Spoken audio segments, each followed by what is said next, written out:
Welcome to the show. It is Monday, May the 4th, 2020. And this is probably where I should make some sort of Star Wars joke, but this is not a Star Wars stream. This is a Corbie stream.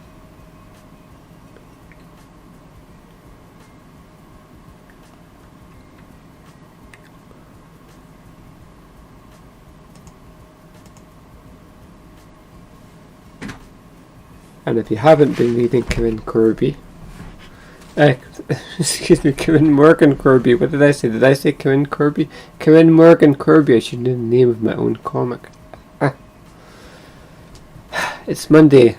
I was going to say it's Monday morning. It's a little after Monday morning. We're still just trying to get our brains in gear. Recovering from the weekend. And that looks awful. Once again, I'm going to have to go into the camera settings, I think, and see if we can tweak the picture there, because we're not getting a lot of light on the art there that we're going to be inking today. There you go, I think that's a little bit better. Now I've changed that, and what's going to happen is as soon as we get some sunlight coming in the window, it's going to get too washed out. But okay, status update. This is the 6th page.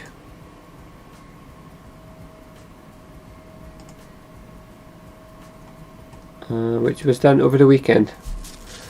And I had high hopes for this weekend that I would get a lot of inking done, and I am sorry to report that that was not the case, and it certainly wasn't for lack of trying. But I was really happy with how this came out. It's maybe the nicest piece of inked art that I have done in recent memory. It doesn't have a lot of errors or a lot of things that really are like glaring issues that I'm going to need to correct, but at the same time, well, this was most of my Saturday, and I was working into the small hours of Sunday morning on this, and then it was a decent chunk of my Sunday as well, just at the last few sort of finishing touches to it. And then this page, when I finally got going on this, didn't really make a lot of headway on it, and there are some minor things that I need to correct on this page, but the main thing was we've got to get this done. So I had high hopes that we would get maybe 4 of these whole pages inked on over the weekend, and it didn't happen. So that is upsetting to me.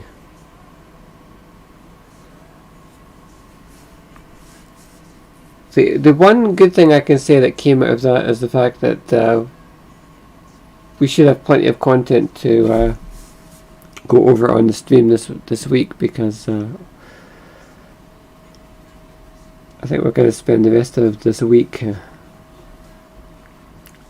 just catching up.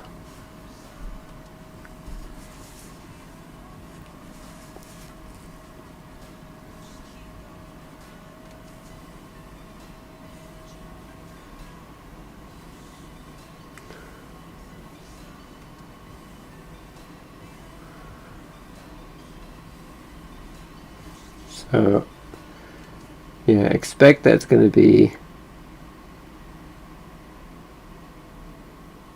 inking streams all this week. I would say certainly through until at least about Thursday.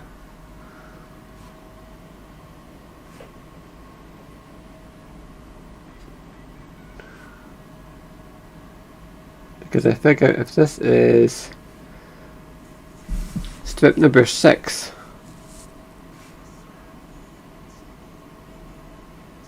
You know, if we end up doing number 7 on stream tomorrow,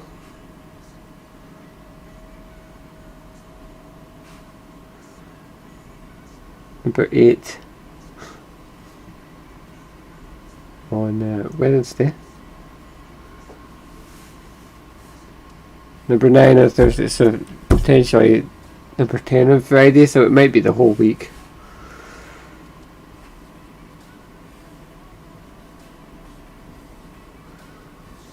And it's starting to get to me because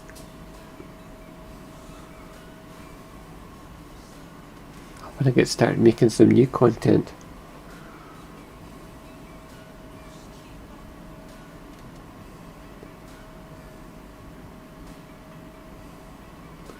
And I'm kind of getting anxious about it because I need to have a certain level of output if these daily strips are going to be a thing. If I can't get enough of them done quickly enough, then this is not going to be a viable project going forward to do more of these sort of daily strips. And then, you know,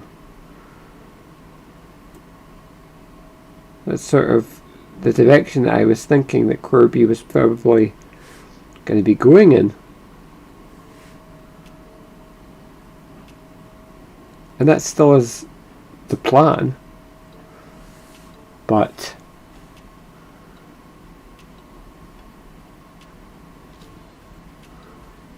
the idea was that we would do these sort of stories so far recap strips, and it would be 10 strips, and that would equate to about 2 weeks worth of content.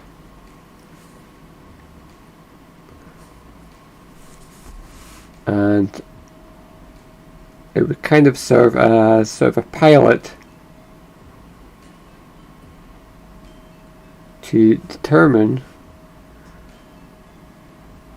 if Corbie in general would just work better in this sort of daily comic strip format, and then any future stories that we did, instead of doing them as a full colour comic book, we do them as these black and white daily strips. And the thinking was that would be much better for engagement, that would be much better for, you know, keeping Corbie out there, sort of in the public view, people would see it. It would be much better for appeasing the algorithm gods, especially in terms of things like Instagram, where it seems like if you're not constantly posting and having people engage with your stuff, that the algorithm just really starts to punish you and look down upon you. If you can't keep posting content all the time, it's very easy to find yourself just forgotten about. People forget that you exist because the system is set up in such a way it doesn't push your content to people anymore.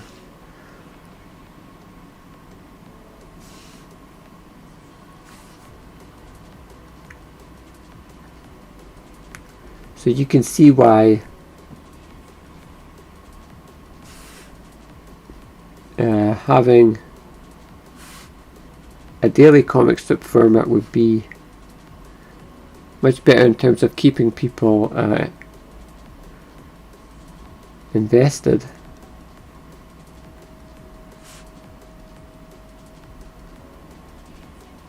And as I've spoken about before, the idea is that's that's where people are these days, is on the social media platforms, and it's much harder than it used to be to get people to visit an external site to go read a comic. So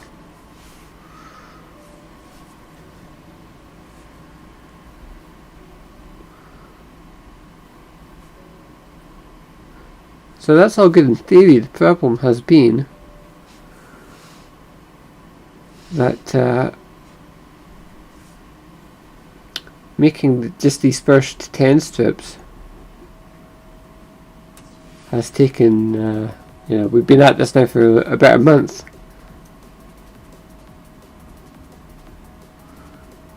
And we really need to pick up the pace, otherwise it's,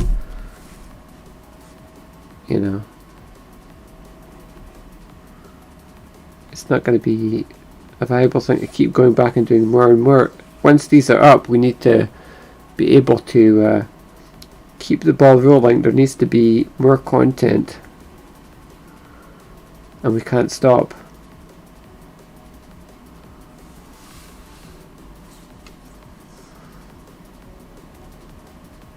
I mean, really, I don't think well, we haven't really made a decision about it yet, but I can't see these first 10 of these daily strips appearing until we've made a decision about what comes afterwards.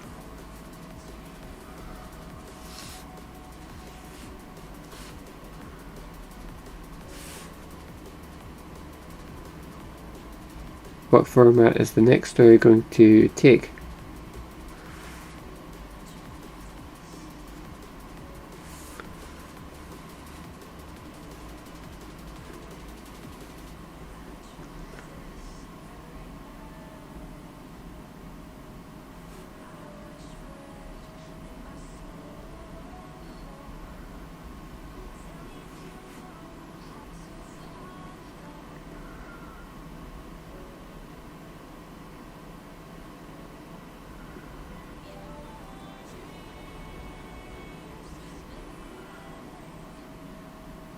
So with all that said, you can see why I was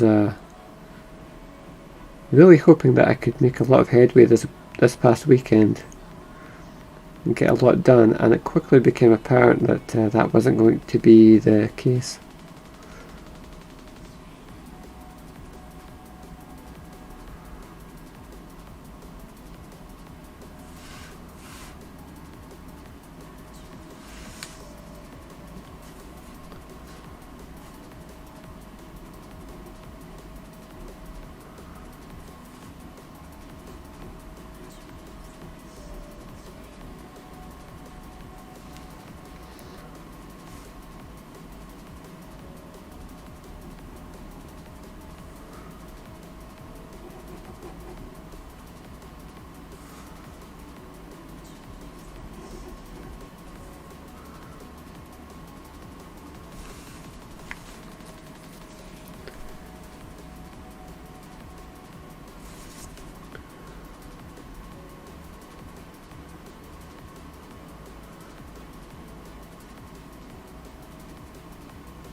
And mostly just working with a 0.1 millimeter pen today. I do have other pens here. Although I've misplaced my larger pack of pens, I have all the ones that I really need, that I mostly use, so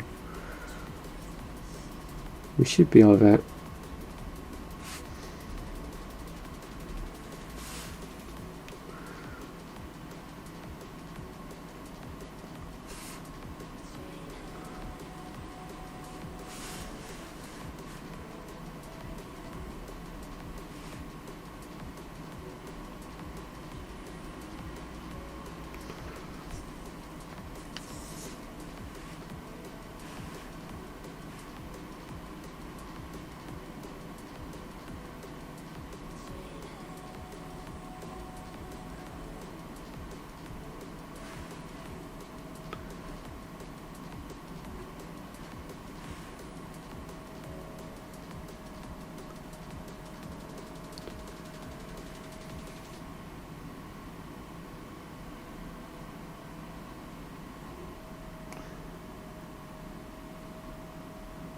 very thin lines that we're doing here, but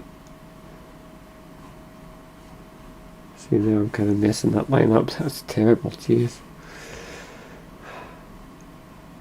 Yeah, my hand just sort of completely screwed that up.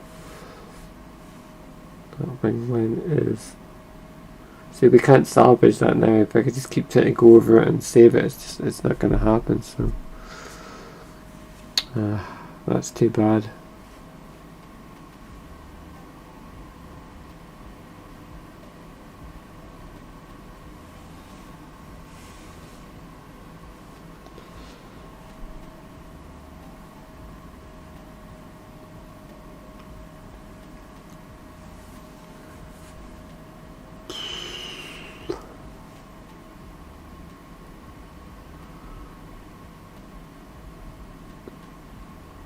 As I've said before, sometimes you just find yourself sort of digging in when you mess something up. It's like, well, maybe I could sort of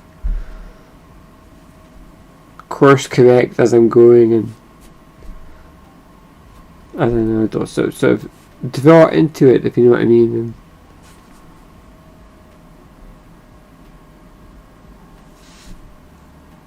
the best thing you can do at that point is the opposite of that. You're going to have to sort of back off and stop. Don't just keep going and thinking, I can fix this, because that's the point where you sort of can find yourself, you're no longer acting rationally. You're panicking. So, I mean, inevitably we're going to have little things on this page that we're going to have to correct digitally.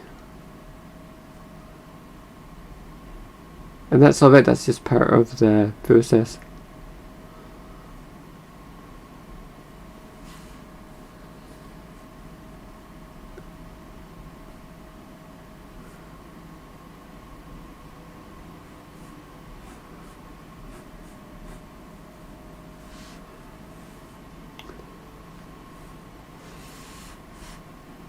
And you're going to have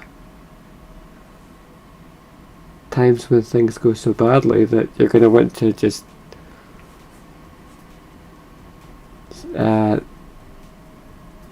start over, just sort of rip the whole page up and say, I need to have another go at this.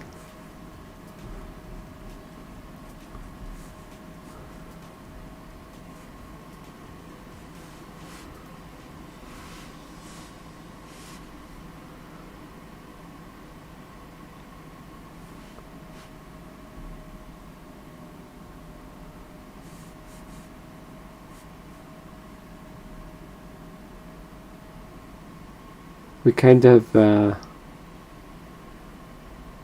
pressed for time. Sometimes you do end up doing that. You do end up saying this page is just a lost cause. And, there are times when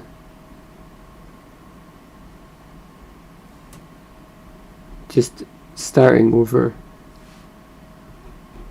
is a more viable option, but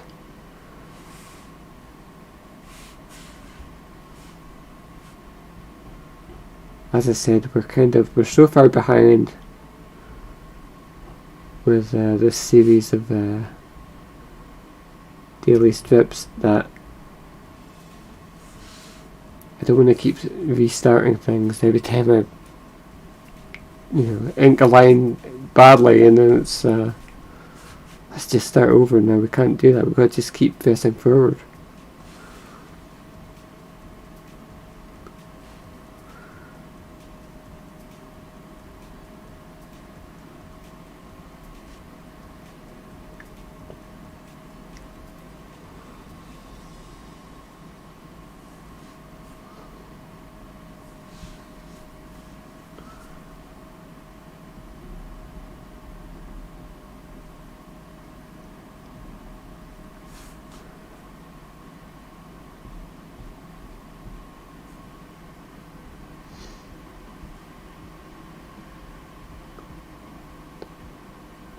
I think you need to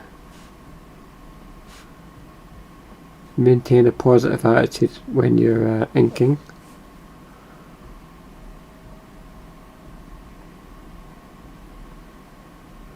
And resist those temptations to, assume everything is ruined and beyond fixing. Every time you have a stray line or something that isn't what you wanted.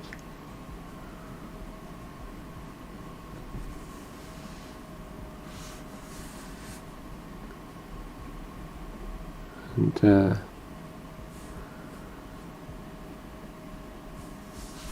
I certainly had a lot of that this past weekend. Because like I said, the act of, or the task of inking can really sort of take its toll on you mentally. It requires a lot of concentration.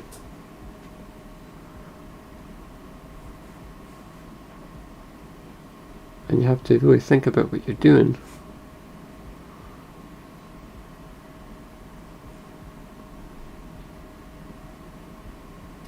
And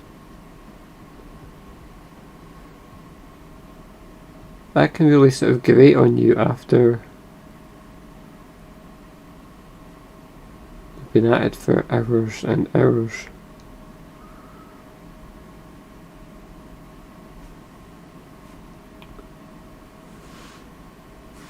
So, you gotta pace yourself, you gotta take breaks.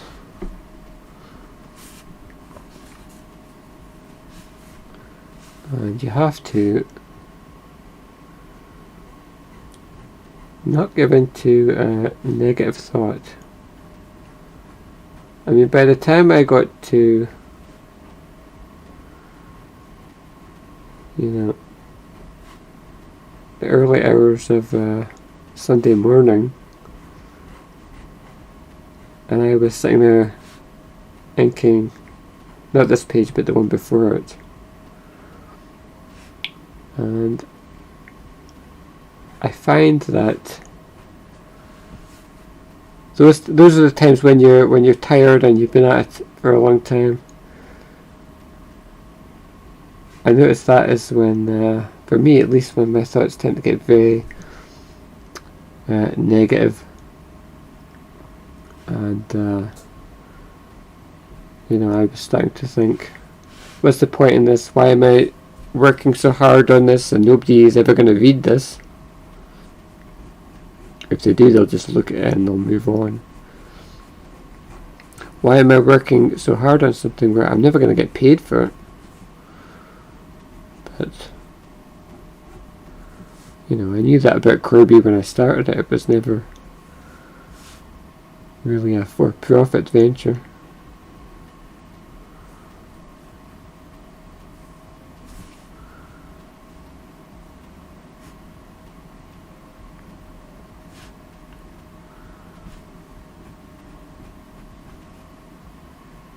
So,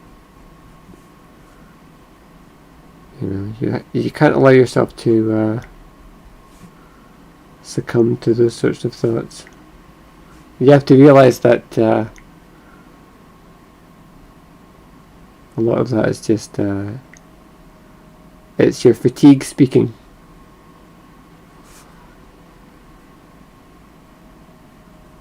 Okay, I'm kind of flubbing a lot of these lines on the face here. That's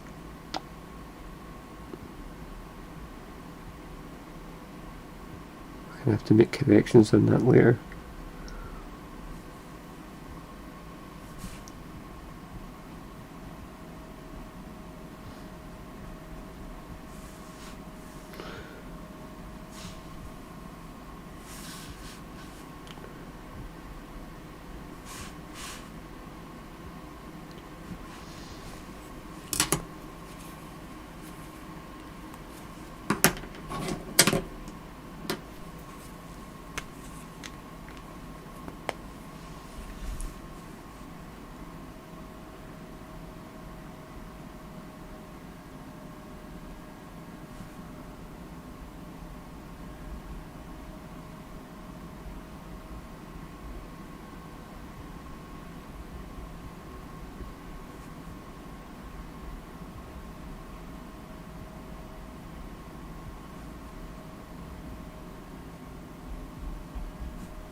Okay, let's go back and we'll use a thicker pen for this upper line here. What I've really been trying to do over these last couple of inking sessions is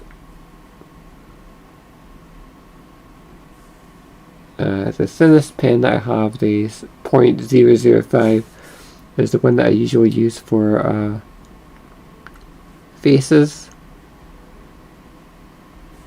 Sometimes for other details where I want a lot of refinement, such as hands and really small details. And I generally use the 0.1mm pen for most other general details, and then a thicker pen again for outlines. Usually I'll go over the character outlines that I've already done after the event,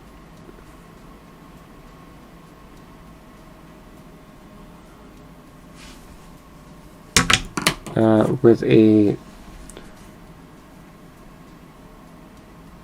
medium width pen, and it really helps the characters to pop a lot more.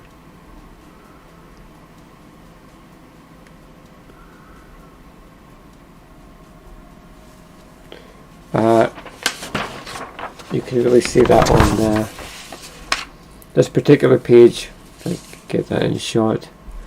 The outlines for Corbie in these first couple of panels. In fact, in all the panels are much thicker, and then the inner details of the characters done with a much thinner pen, and that kind of contrast really creates a lot of visual interest, and really works in terms of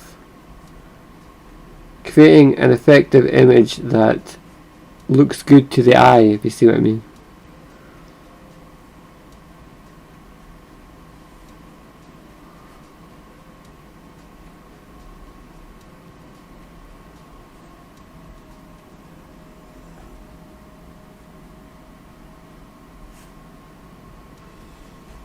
When you think about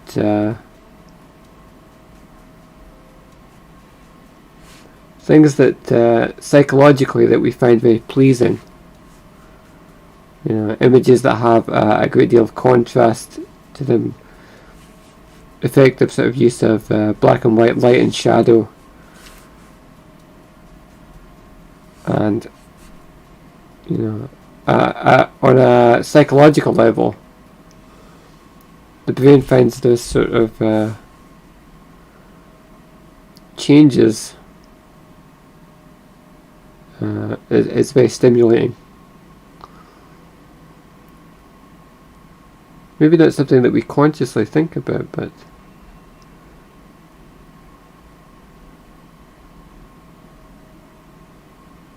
it happens.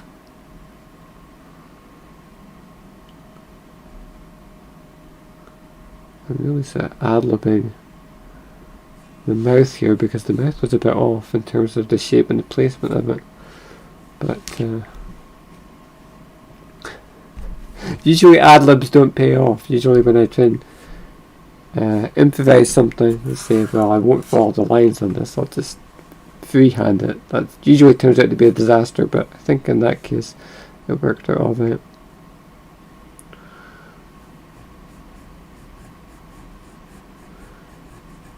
I really don't like the way that this panel has turned out, so it's going to need, and that's not just in terms of the way that it's been inked, but in terms of the character size. I complained about that before. I said that we're going to have to downscale Corbie at the digital stage because she's too big relative to Nimhain here. She needs to be smaller so that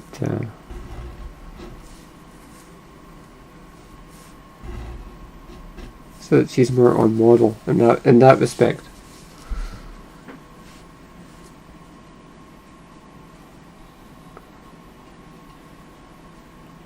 As I've said before,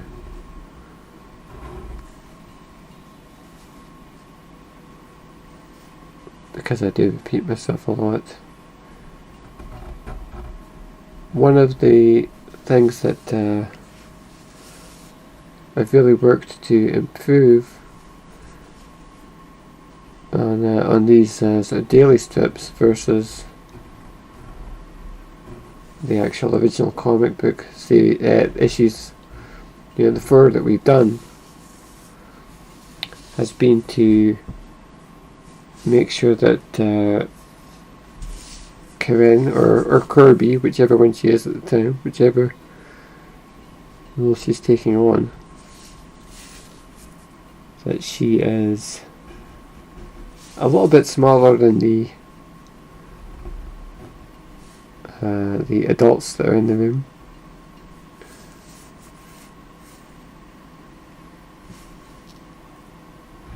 Because she's only 16, so we want to sort of indicate that to the reader as well. We don't want them to think of her as a fully grown adult.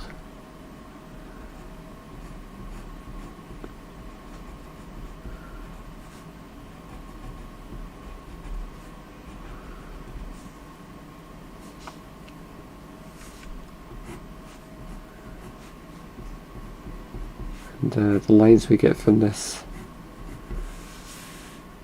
0.5, like I said, are very, very fine and almost barely even appear on the page. That's good. That's what we want, as a sort of super fine detail.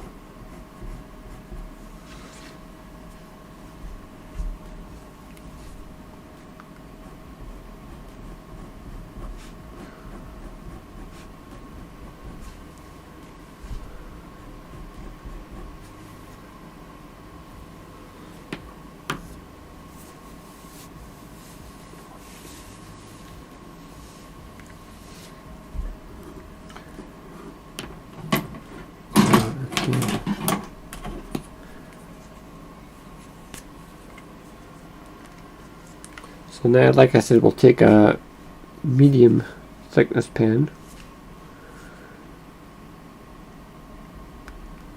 We'll just go over the outlines of both characters.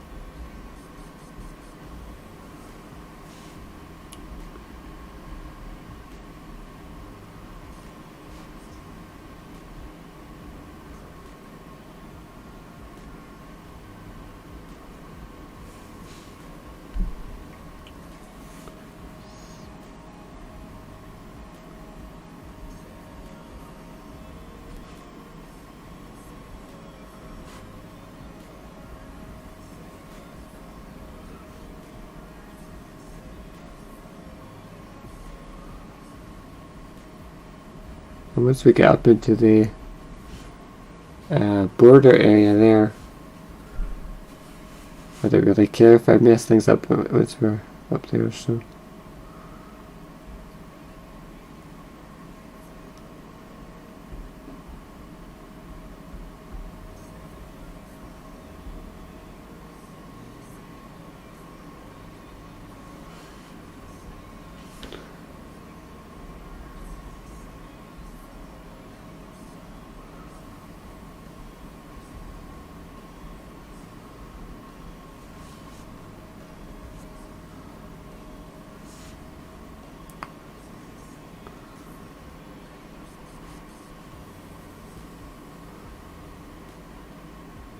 Kind of going over the smash effect in the background as well, which is different, but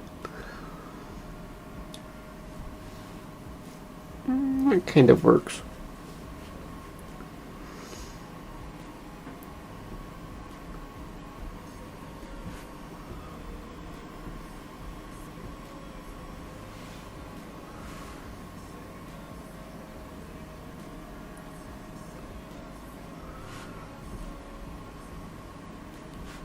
I might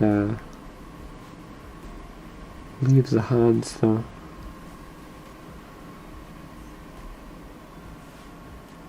Or at least the fingers. I don't want to go in and start messing those up.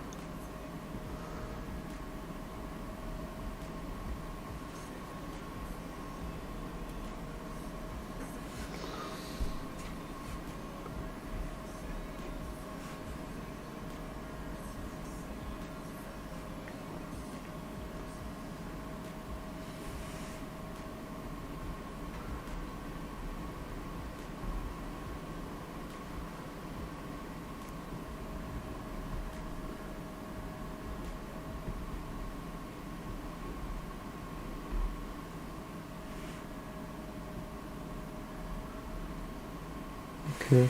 I kind of did end up almost being able to correct that wing line, and the way that I did it was I just threw an extra sort of an extra feather in there.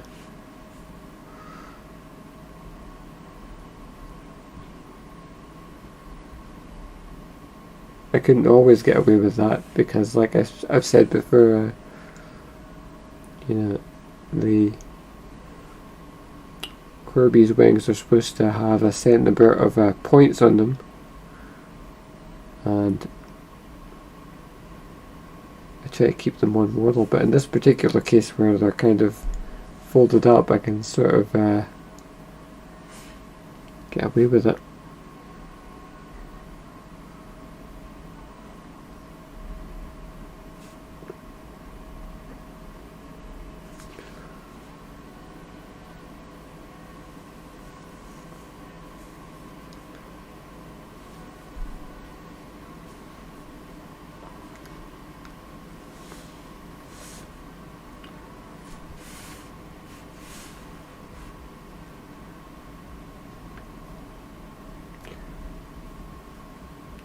We definitely want to go over the sword at least. Not so much the finer details of it, but the main outlines. And we should probably do the same with Nimhane's sword as well.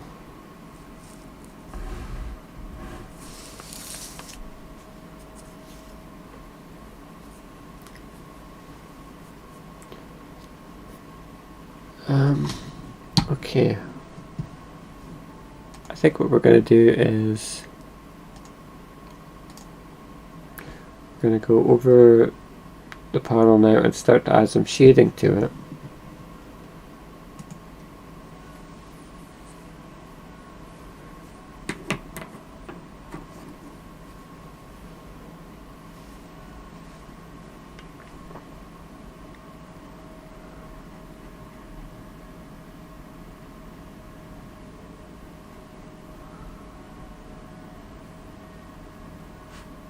I think I've gotten very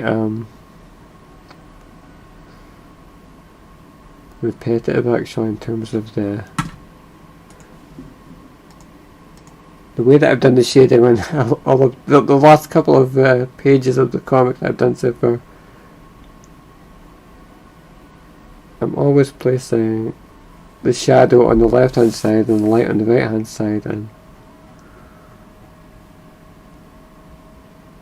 it's really just out of habit more than anything at this point. So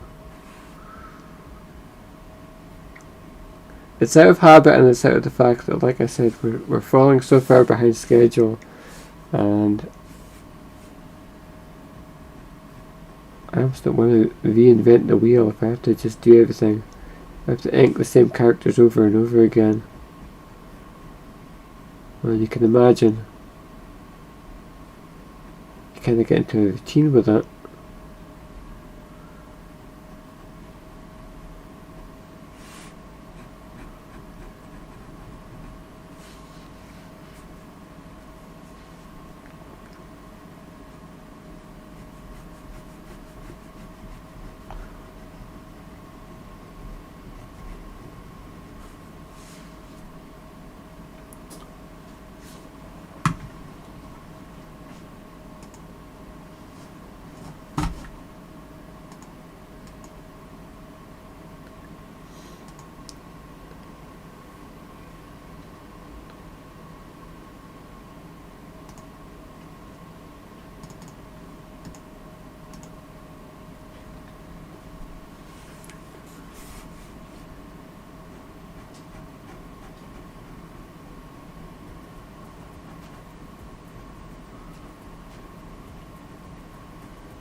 I just start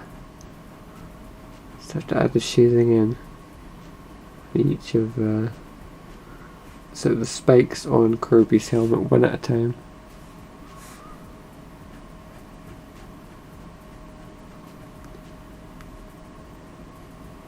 Just building up that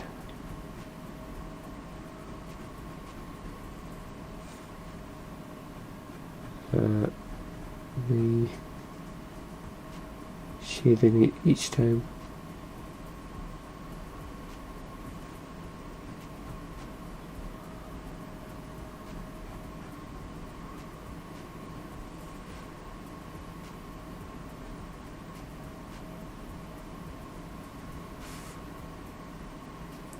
I'm thinking about, you know, where the light hits each time and where the darkest parts of the image are. Just leaving a bit of white wherever there's going to be, you know, wherever, in this case where the light's going to be on the right hand side obviously and the darkness on the left, and so we're just gradually building up each part of it. And also trying to make sure that each part of the helmet is well defined. If we make everything black, then, you know, the artist can start to become very unclear, and the reader won't be able to tell anything apart. It'll just become sort of a big inky mess.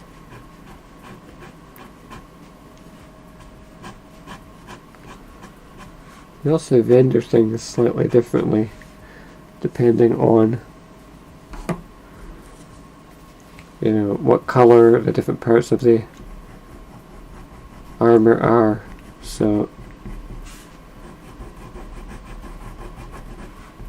the upper thighs and the upper arms, you just need a couple of pen strokes, or sometimes with legs, you know, a bit more to just define it. Whereas the darker parts, you know, I apply a lot more ink to them.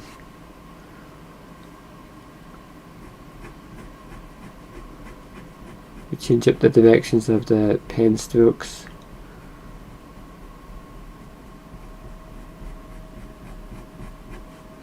We choose different width, a different width for each pen that we use for each part, and that helps to define the different parts of the armour.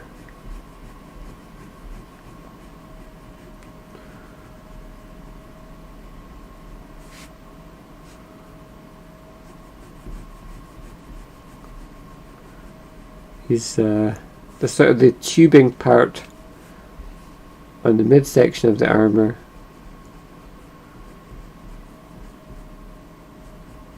it's different again.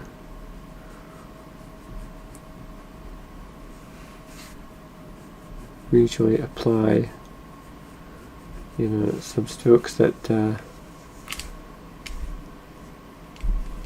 meet up at the top, and we get the sense we can create the feel that these are interconnected tubes, and use the shadows to show how they connect, and have another bit of shadow at the top just to show they're actually underneath. They're underneath the sort of the chest plate part, or the upper torso part.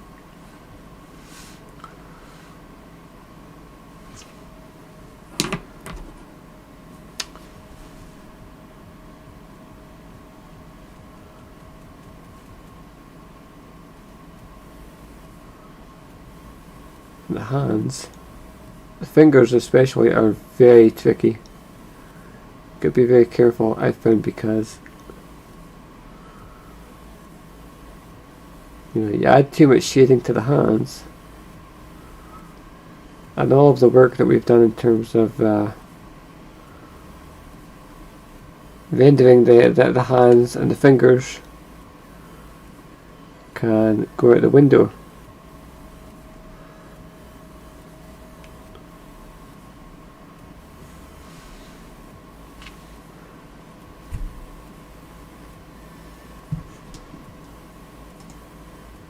So I usually find that with the hands, less is more.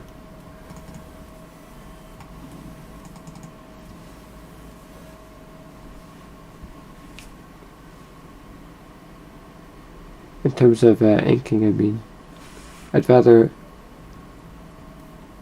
not add a whole lot of shading to the hands at all if it means that it's clear what the hands are doing in terms of keeping them expressive and keeping the individual fingers visible, so that we can see, for example, that the way that Corbie is gripping the sword, or the way that her fingers are placed in this panel.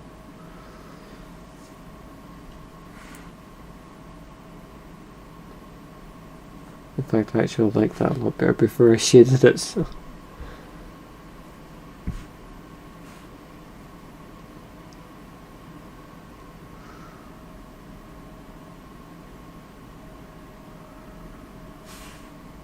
See, that's an example of the sort of thing where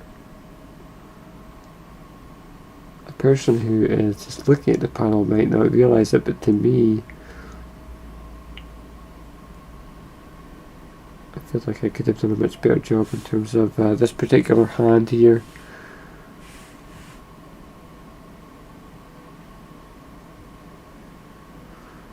And for the detailing on the chest, which I talk about an awful lot because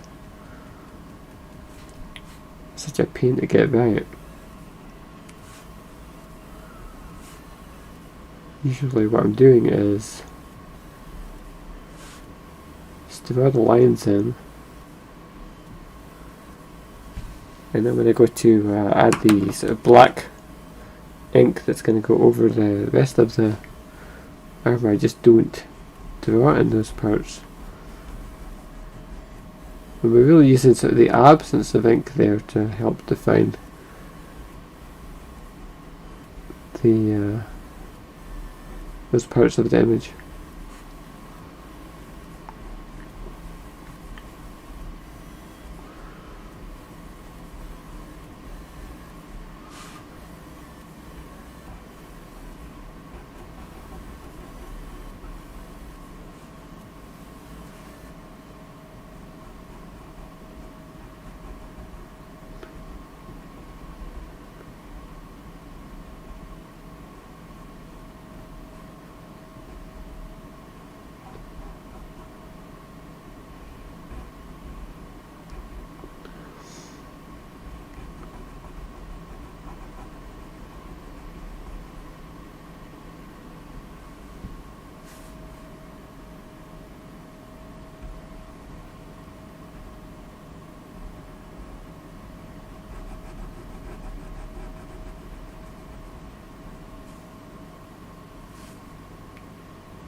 I'll go in and I'll add a bit of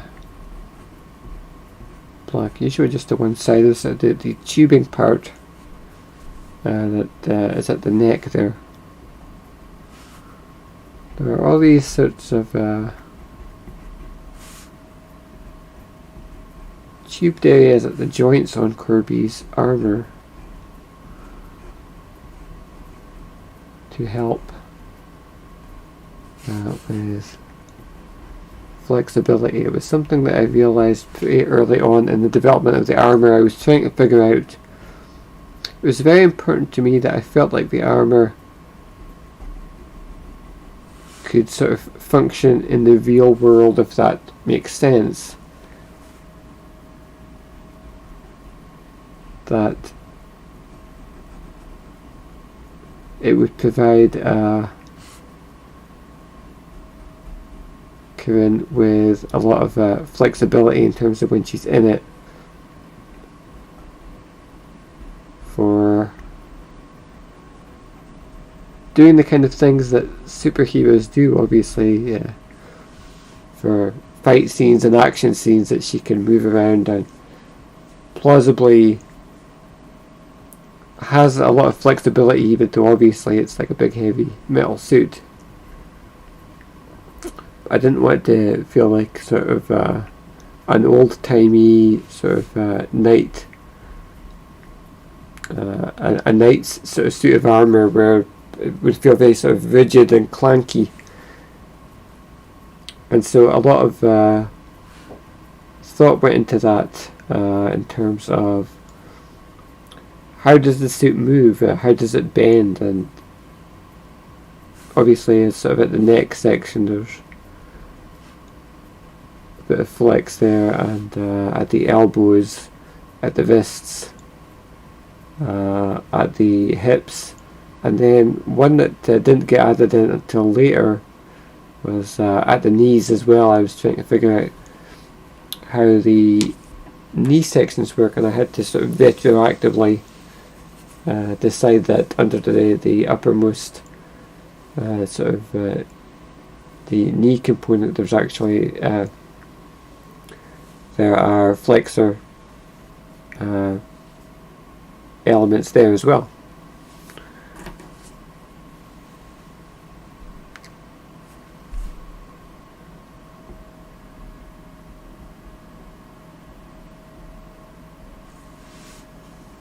It's a big thing to me that in terms of the design of Corbie, but also, I mean, that sort of is part of my wider philosophy about what the series is like as well. I'm really fascinated by the practical implications of if you were really going to try and become a superhero, even though Corinne, because of her association with the Morrigan, ends up with these powers, but some of her other powers are because of the technology that she sort of develops and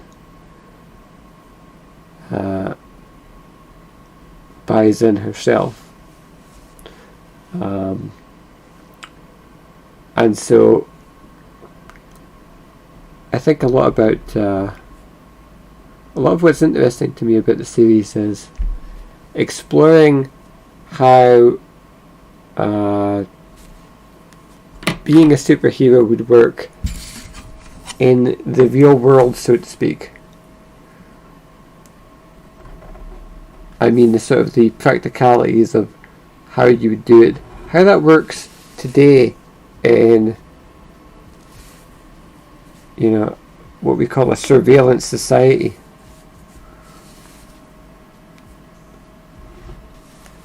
In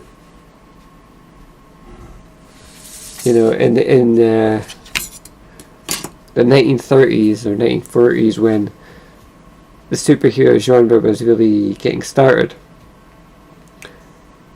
it seems like it would have been much more practical and much more possible to, not be under constant surveillance and to be able to keep your identity a secret. But from Corinne's perspective, now in 2020, when we have cameras on every corner and we're tracked with our smartphones and things like that, and everybody has a camera and a video camera on them at all times, and you have those sorts of implications. You have to think about that in terms of if you were going to actually go and try and do this, how are you not going to get caught? Well, we've kind of touched upon that just a little bit, I think, in the series so far, but we'll definitely be coming back to that in future issues. But the other side of it is not just the the sort of practicalities of it. I think a lot about how people would really react if a person in a bird suit who seemed to have supernatural powers who's beyond anything that an actual human can do, it showed up and started making people accountable for their actions. People who had it coming, I mean. But as we see so often in the real world, it feels as if even the most irredeemable people will have their supporters.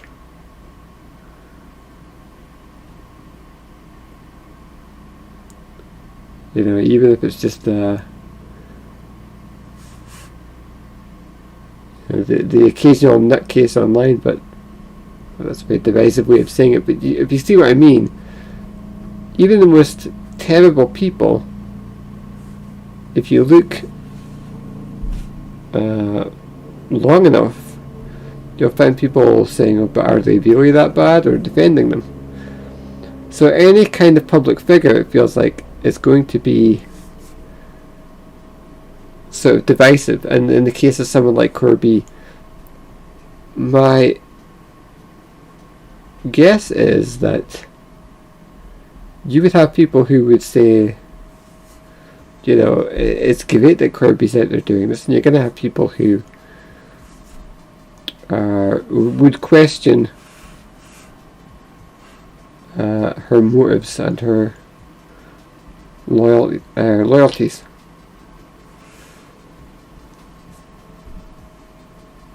Because it really seems like you get that with every public figure.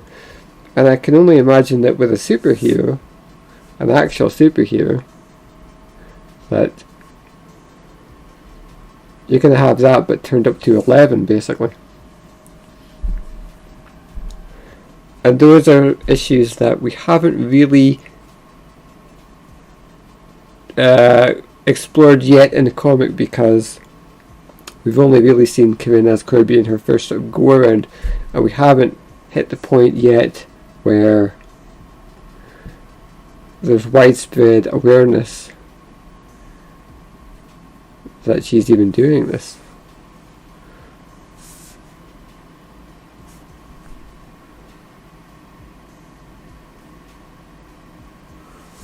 But it's the sort of thing where I'm really looking forward to exploring that sort of thing in future issues. How do people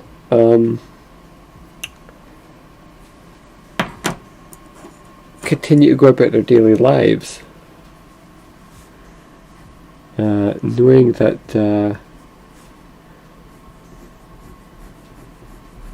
that someone like Corbie walks among them?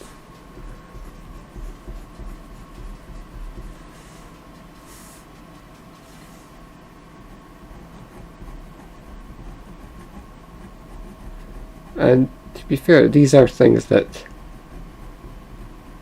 have been explored in superhero fiction over the years, but I don't know, it's just that particular sort of how does this affect the way that ordinary people live, and specifically how does it affect the people who are actually around Corinne and our supporting cast.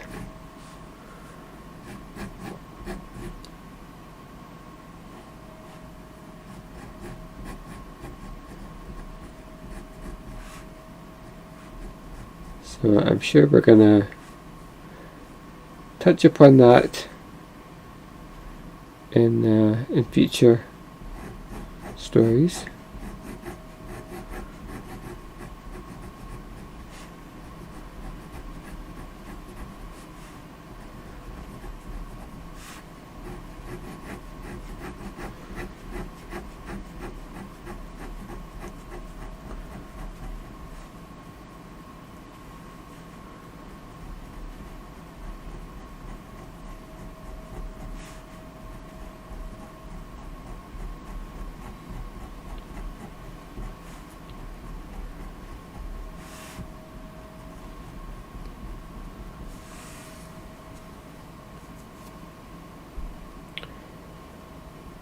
And I think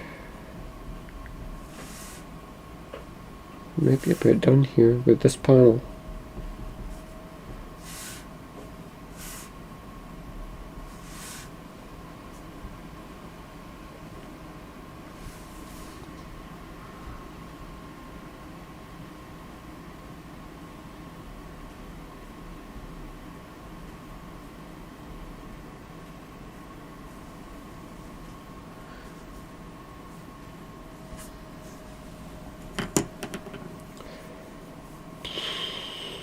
So we've really done the best we can with this one. It's not my favourite panel that I've done, that's for sure, but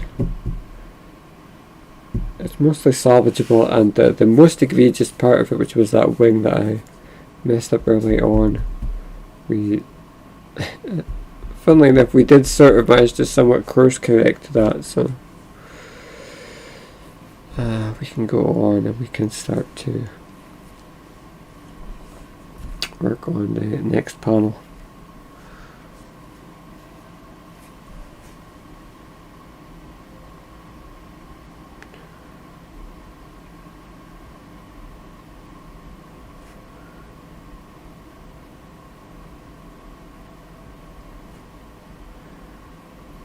Yeah, I was going to say that one of the things that I'm most looking forward to in terms of future Corbie stories is continuing to develop the supporting cast.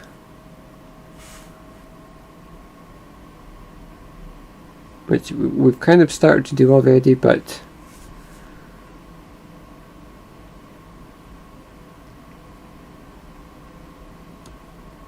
it was always one of my favourite things about I spoke on a previous stream recently about how one of the things that really got me back into making comics was I started reading Amazing Spider-Man from the beginning, and that was about a decade ago now. But I really loved the sort of the pacing of it, and the way that those early issues, the early Stanley issues, just had such a great balance of, they were always able to sort of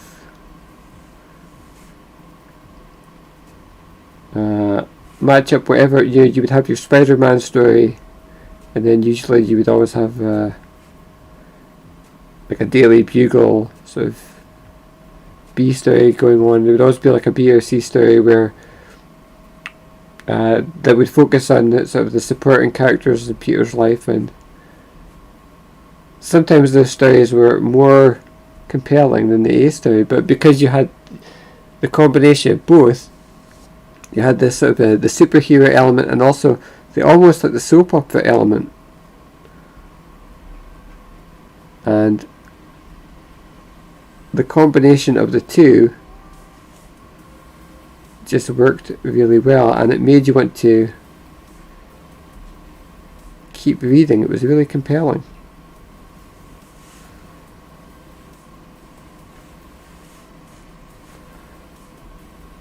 So that was always a really attractive thing to me, and something that I felt was really lacking when I would go on and read other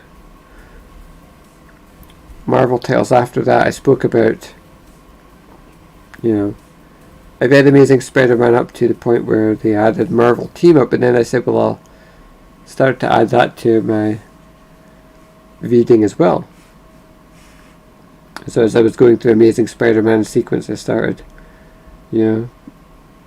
adding those Marvel Team Up issues, and they were never as compelling because it was almost always it's Spider-Man and some other Marvel character, and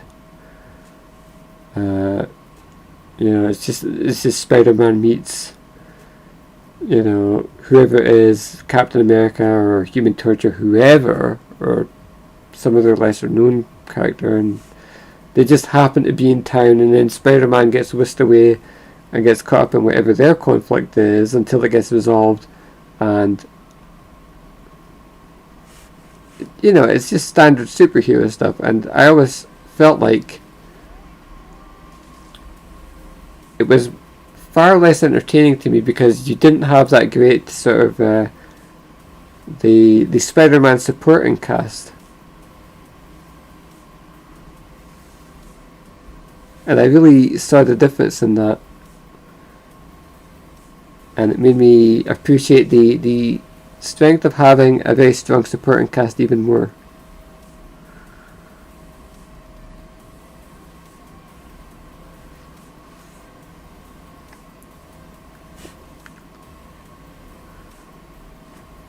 And I think you can see that already in the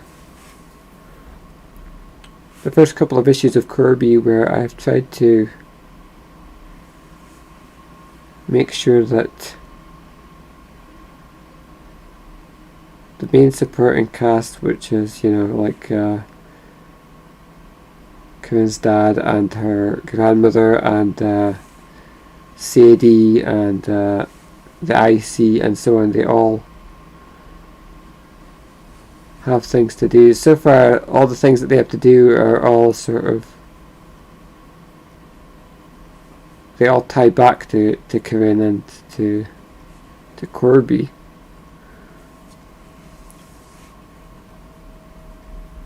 But they can have their other things going on as well. Their life doesn't have to revolve around whatever Corinne's doing. She can kind of get involved in those stories.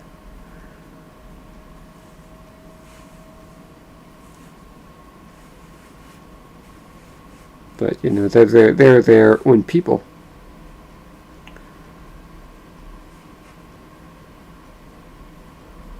Like I said, it's interesting to think about the way that the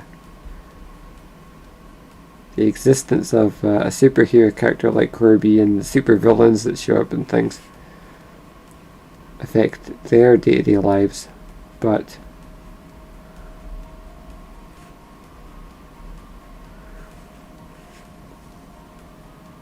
it's interesting just to see what else they have going on as well.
Just add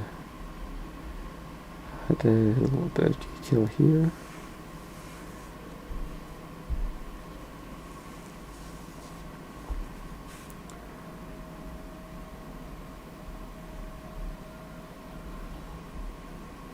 Really, this is one of these panels where I'm just sort of darting about the page a little bit now and just taking it one thing at a time.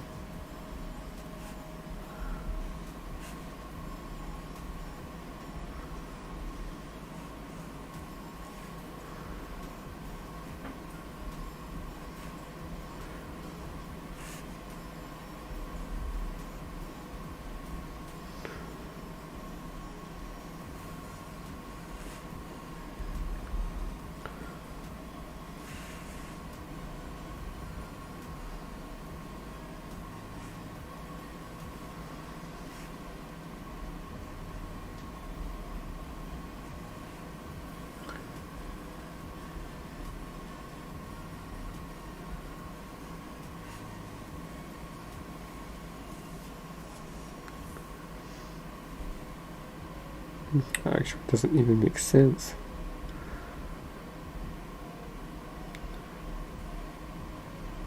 That's kind of the worst thing, is when you are in the middle of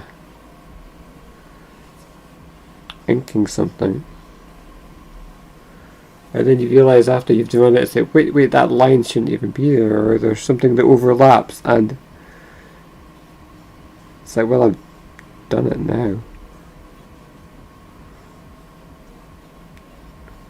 You know, that kind of line that isn't even necessarily a fault of you as an inker. It's a penciling issue.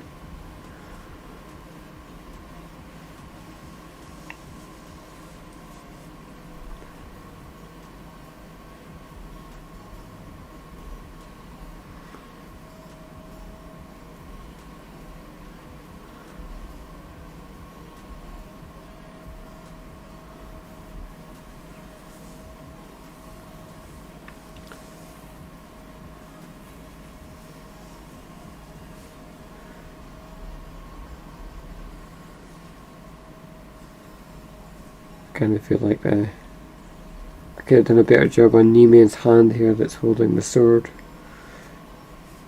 Some of that inking is a bit of a rough.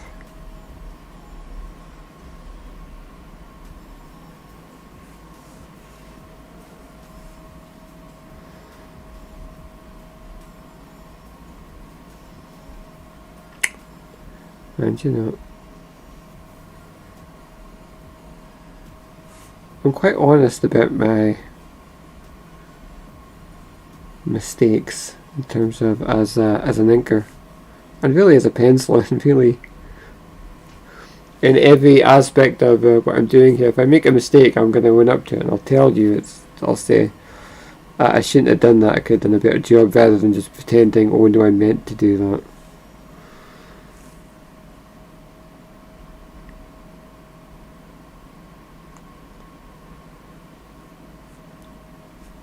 Yeah, the purpose of doing these live streams is not to convince you that I'm so great, because I make mistakes all the time. But, you know, hopefully I learn from the mistakes, and you know, if I make a mistake and it's live on stream and I can point it out to you, then maybe at least it'll be educational. And so, for both of us, and so in that respect, it has value.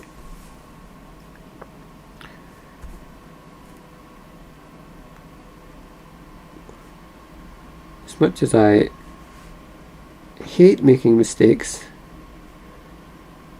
especially when it comes to inking, because they're so, you know, you can't get rid of them at least in the immediate moment, you have to wait to fix them later. As much as I hate making mistakes, that is just a part of the process.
We don't like that. That's kind of a tangent. Tangent alert. Where the shoulder line intersects with the hair, and then they sort of smoosh together, and then I have to sort of separate them again.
And what I'm doing right here is I'm looking for any excuse to not ink the faces, because I know that is going to be the worst thing if I mess that up, so I'm leaving that till the end.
Okay, let's go in and start to work on these lines on the swords, plural, next.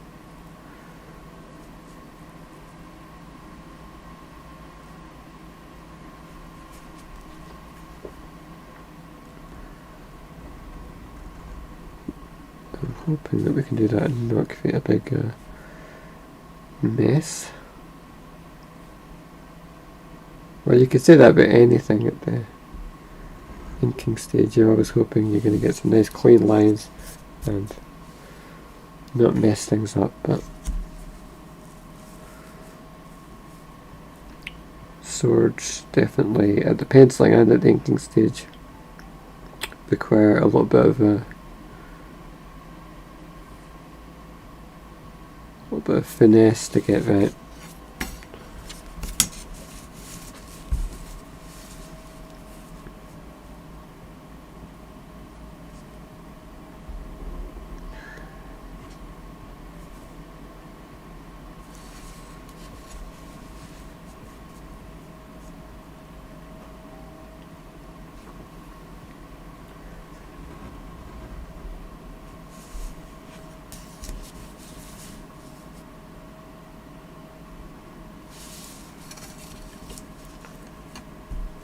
There's a big difference between when you are drawing sort of natural things in the real world. You know, so much of it in Corbie you have to draw people, and with people it's like you have to deal with the rules of anatomy, but you have a lot of stylistic sort of leeway in terms of the way that you draw people, or you know, things in the natural world. I mean, you know, like on the previous daily strip, that, you know, we had the wolves, and as long as the wolves somewhat adhere to, you know, if the basic anatomy is correct, if they're a little bit cartoony, we can kind of get away with it, because that's just sort of the Corbie house style, right? But when we're dealing with real world items like swords,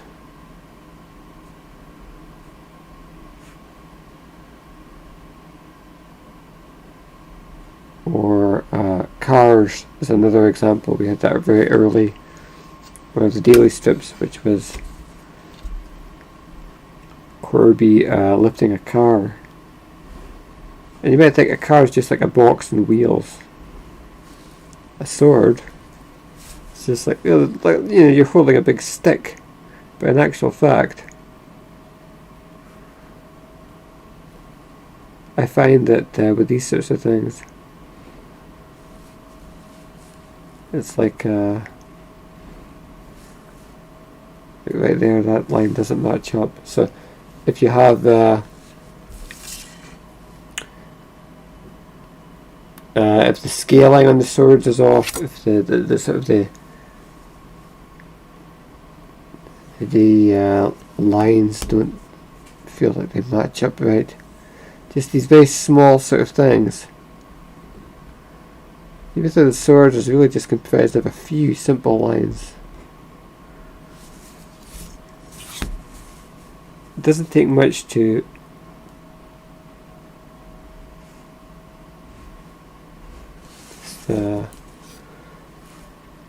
have them seem a bit off, is what I'm trying to say.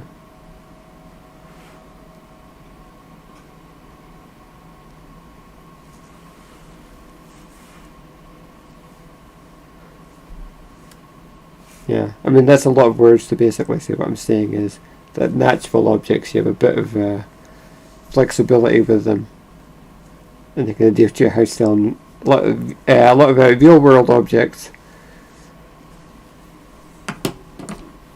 you don't have that kind of degree of flexibility. You need to make sure that you get them right the first time.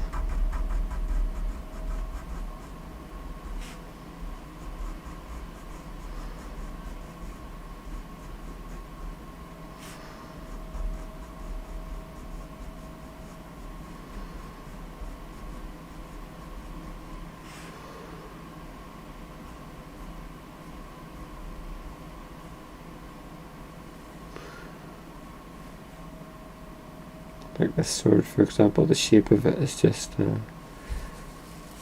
slightly mismatched. angles don't meet up exactly the way that they need to.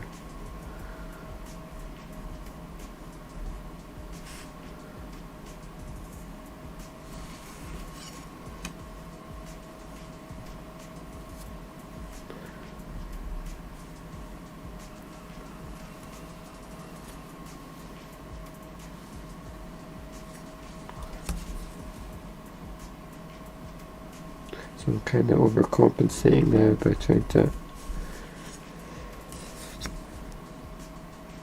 punch up the lines a bit, and as I do so,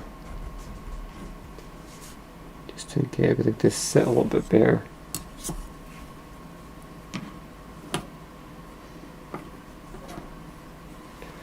And once you have the basic lines in place, at least this is the way that I do it in these sort of black and white strips, the pen illustration, I like to just add some strokes like that to create a sense that this is like a shiny metallic object.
Coon's sword is also, or what was Morgan's sword is also a little bit more scuffed, I think, so I think we should probably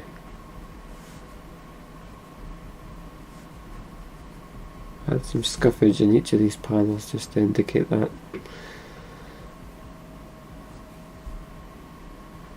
And really none of these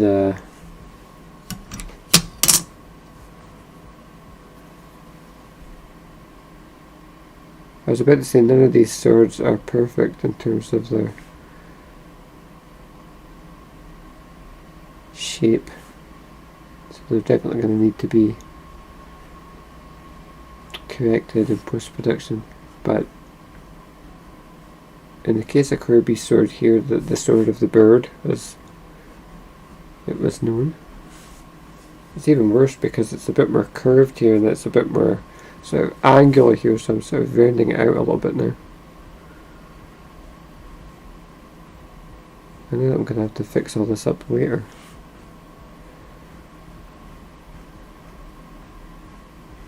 But I'm just giving myself sort of a head start. It curves out a little bit more at the bottom as well.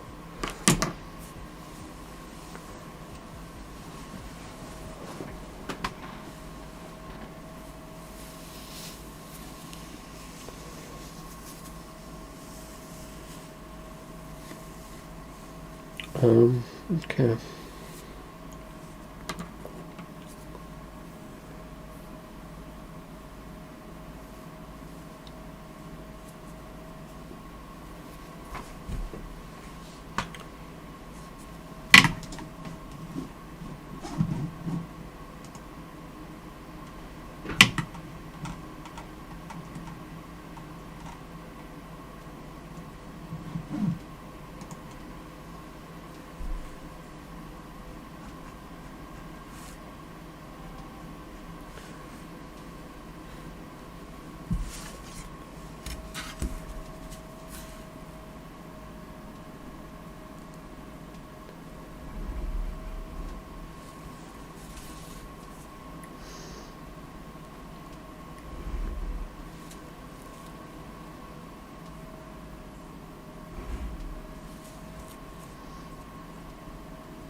I'll add in some of this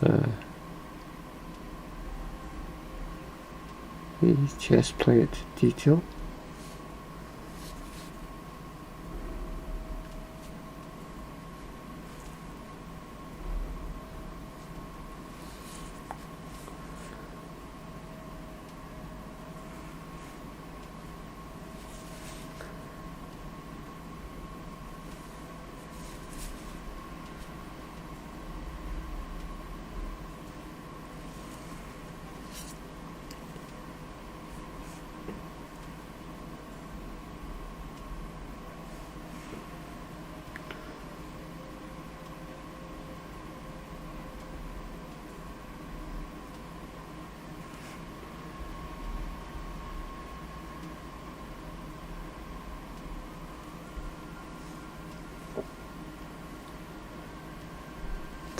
And with that, I think we're going to have to finally bite the bullet, and we're going to have to start doing some facial detailing.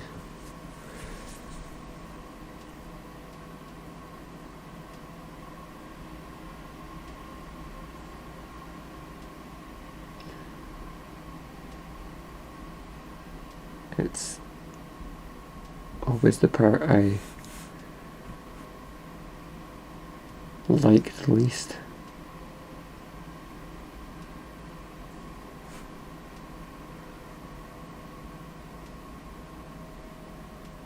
Because it feels like it's the most sort of high risk part, and it's where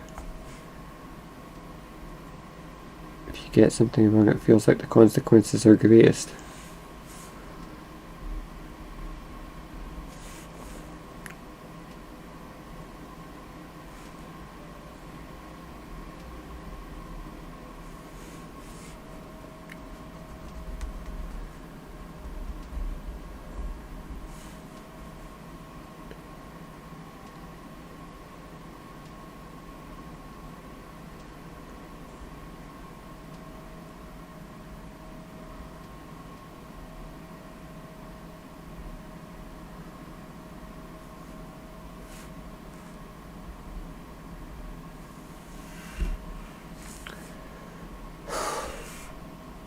But that worked out okay, so I'm not going to rock the boat. I'm going to go in, I'm going to do Kevin's face next. Or Corbie's, I should say. My official stance is that when she has the helmet on, she's Corbie. When the helmet is off, she's Kevin.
A little bit of shadow there underneath the top of the helmet.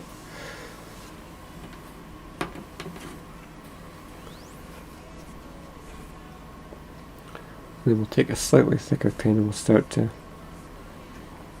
add in some detailing on the hair here.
think we can just start to add in a little bit of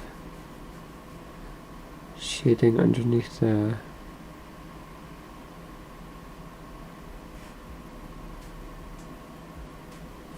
I should say, at the back of the seam.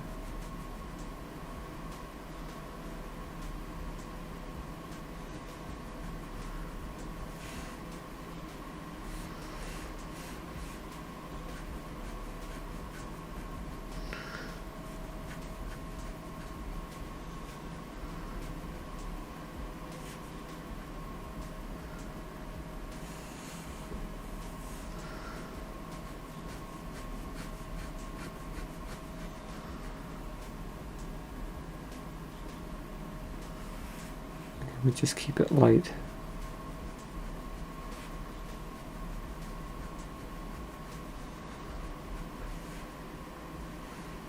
By which I mean keep our pen strokes light and don't overdo it.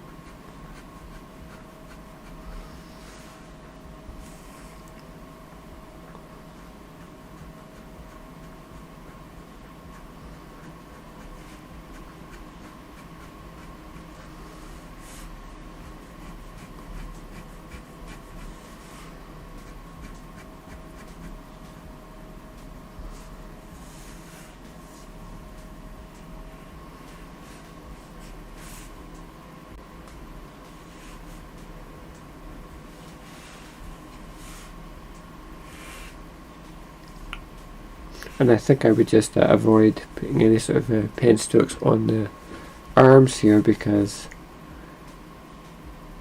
we always risk, if we do a lot of sort of strokes on the arms, we can end up, rather than suggesting shading, we're just going to make it look like the arms are kind of hairy. And it's almost easier, I think, just to leave them blank. It's okay also to leave some aspects of the image. You know, everything doesn't need to have the sort of the pen stroke effect. We can have a few little areas of light as well if we want to.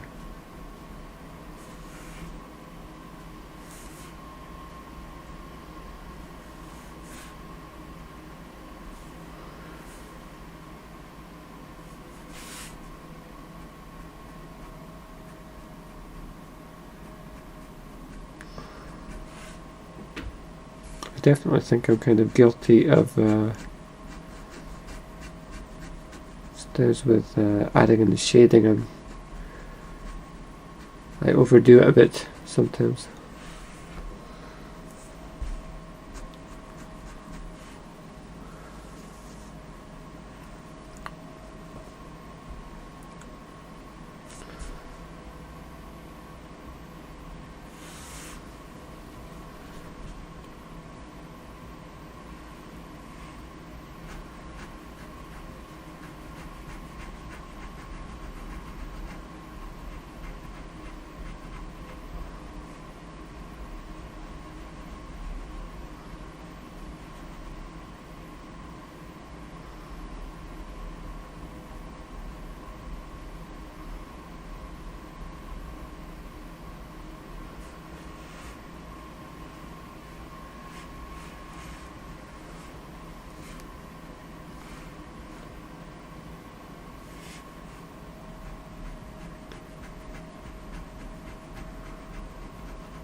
and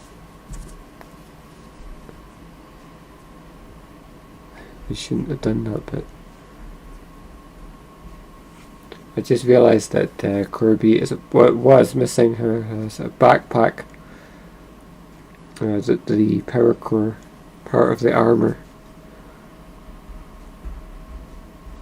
I thought I'll just wing it, and I will add that detail in.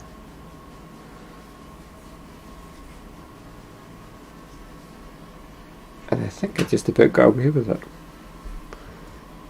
That goes right into the border panel though, so a lot of that's going to get cropped off anyway, I would imagine.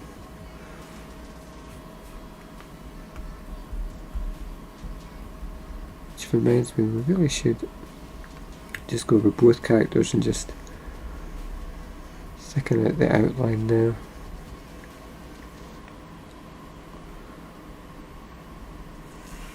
And they're going to look a whole lot better, I think, if we do. As long as we are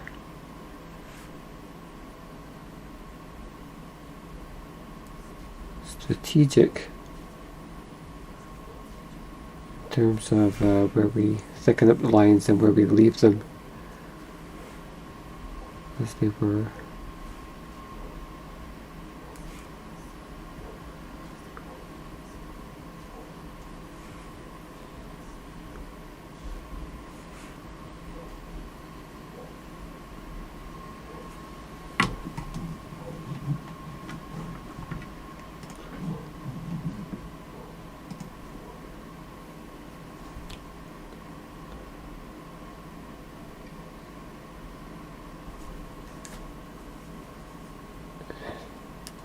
Yeah.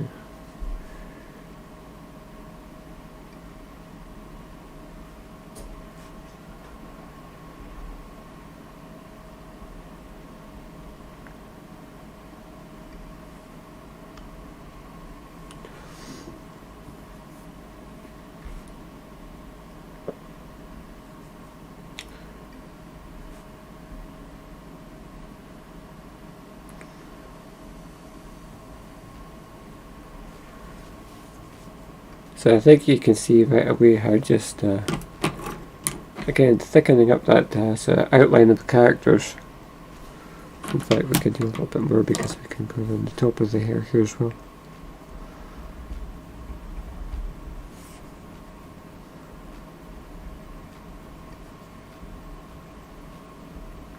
Be just avoid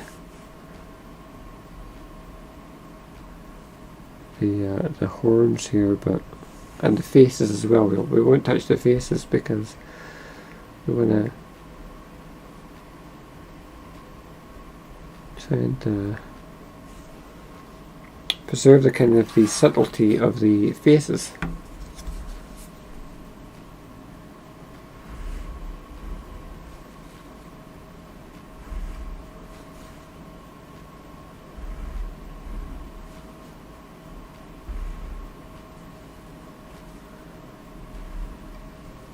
But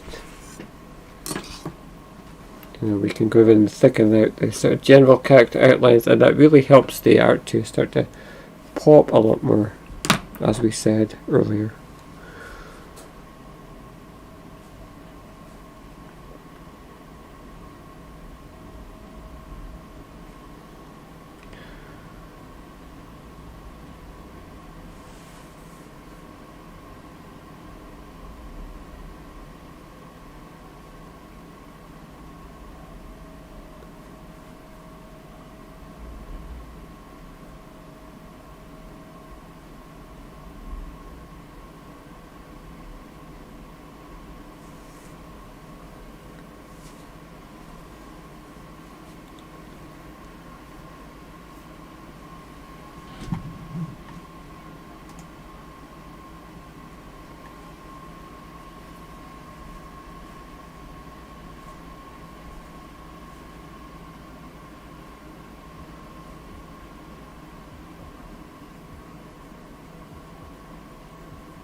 I'll just add in a little bit more detailing there on the helmet, and again we're just sort of,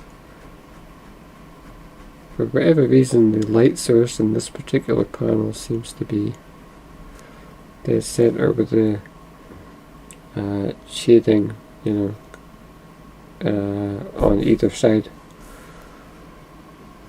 which I don't know how that works from a logical standpoint, but I guess the light could be there just immediately above them and that could work, but it helps to keep the sword's center focus and bring our attention to the middle of the image, the heart of the panel.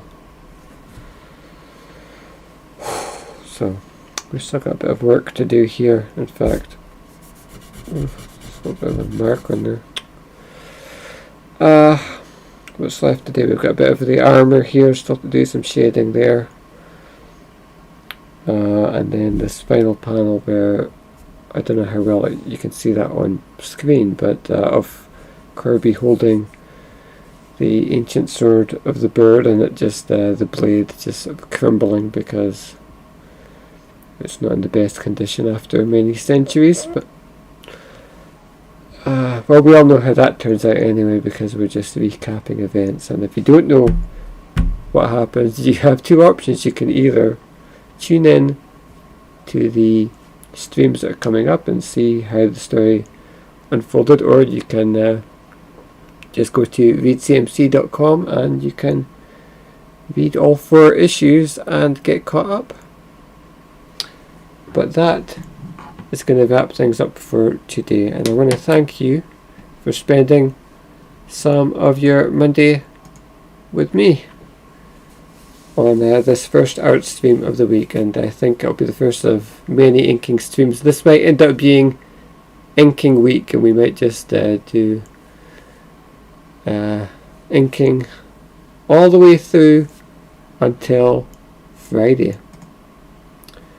But with all of that said, I look forward to seeing you on the next edition of Club Corbie, which will be tomorrow, usual time, 2 till 4 in the afternoon UK time. And yeah, I hope you drop on by, and thanks for coming to Club Corbie.